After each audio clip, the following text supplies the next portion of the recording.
Hey guys, it's Robert here.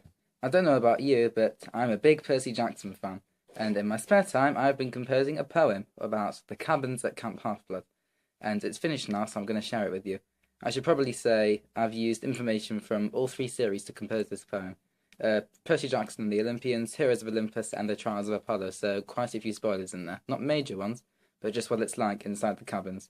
So if you don't mind hearing any spoilers, then fear and I'm going to start now. The cabins at Camp Half-Blood.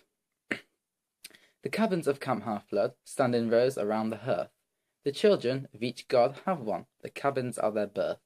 And now I'd like to try describing them for what it's worth. Oh, and to all you gods up there, one thing I want to say. I'm sorry if my poem offends you in any way. I promise that I'll make it fair, so don't blast me, okay? Right then. Cabin 1 stands up front, since the patron god is Zeus.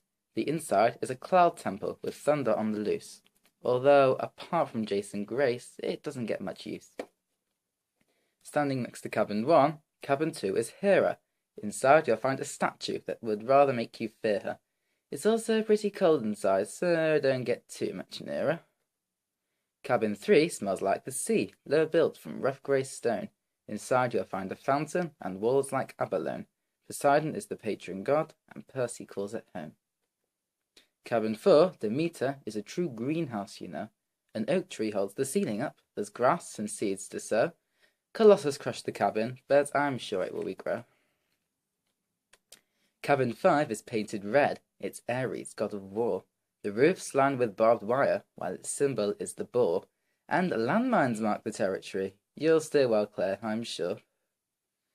Cabin 6, Athena, has an owl above the door. Inside you'll find a workshop filled with tools and scrolls and more. Whenever Annabeth goes in, there's nothing she'll ignore. Cabin 7's bright enough, the outside's solid gold. Sums up Apollo perfectly, or so I have been told. The Delos flower grows there, and the inside looks quite old. Cabin 8, that's Artemis, looks normal in the day. Come sundown, it glows silver like a lovely moonlight ray, and when the hunters visit camp, this cabin's where they stay. Cabin 9, Hephaestus, is incredibly high-tech. A bank vault entrance, steel bunks, a jam-packed workbench, check. And Leo says they've got a secret bunker, what the heck? Aphrodite's cabin, 10, a place where Barbies meet. The walls are pink, the windows white, the beds are nice and neat, and posters all show hot celebs, so not at Piper Street. Cabin 11, Hermes, has brown paint peeling thin. The symbols are caduceus, with one snake and its twin, and anyone who doesn't know their parents, come on in. Dionysus, Cabin 12, has walls covered with vines. I'm betting there's a minibar. Perhaps it's filled with wines? Gods no, it's kids that stay here, so we do need some guidelines.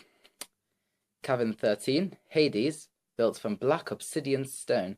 The bunks inside resemble coffins, just to set the tone, and in the corner, Nico placed a shrine of jewels and bone. Regarding Cabin 14, there isn't much we know, but since the patron's iris, I am sure that it would glow with every single colour you can find in a rainbow. Cabin 15, Hypnos, could put anyone to sleep.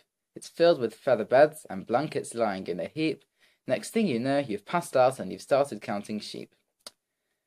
Now, before I carry on, something I must confess. About the last 5 cabins, we know nothing much. So, yes, I hope that you'll forgive me, but I'm going to have to guess. Cabin 16, Nemesis, a place that beats all quarrels. Nike, Cabin 17, is filled with golden laurels. Cabin 18, Hebe, holds a fountain filled with youth. Cabin 19 looks like a casino, to tell the truth. And Taishi precedes Hecate, the patron of Cabin 20, built with stones of magic, and inside there's Mr. Plenty.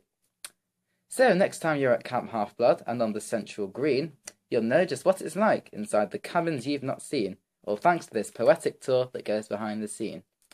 And, gods, if I offended you, please don't try any tricks, because after all, I didn't promise on the river Styx I'd make it fair. I've got to go. I'll see you in 2 ticks.